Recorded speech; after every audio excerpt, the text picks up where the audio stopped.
بلوچستان میں دشمنوں کی تباہی کا وقت شروع۔ دشمن سن لے کہ اب حساب ہوگا، اور ایسا ہوگا کہ تاریخ یاد رکھے گی۔ بلوچستان کی دھرتی پر خون کی ہولی کھیلنے والے بزدل دہشت گردوں کی شامت آ گئی ہے۔ وزیر اعلیٰ سرفراز بگٹی نے میدان جنگ سے ایسا اعلان کر دیا کہ جس نے دشمن کے ایوانوں میں لرزہ طاری کر دیا۔ شہداء کے لاحقین کی آنکھوں میں آنے والے ایک ایک آنسو اور خون کی ایک ایک قطرے کا حساب لینے کا وقت آ چکا ہے۔ صبح ہوتے ہی بزدل فتنۃ الہندوستان نے 12 مقامات پر شب خون مارنے کی کوشش کی، لیکن انہوں کو کیا معلوم تھا کہ سامنے پاکستان کے شیر کھڑے ہیں۔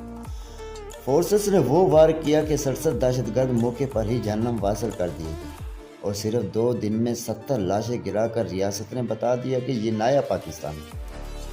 اور دوسری جانب سرفراز بگٹی جب شہداء کے بچوں سے ملنے تو ان کی آنکھیں نم تھیں، لیکن ان کا لہجہ بارود جیسا گرم تھا۔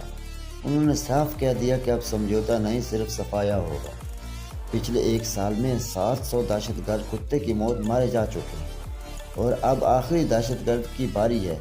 بزدل دشمن چھپنے کی جگہ ڈھونڈ لے، کیونکہ اب ریاست اسے زمین کے کسی کونے میں زندہ نہیں چھوڑے گی۔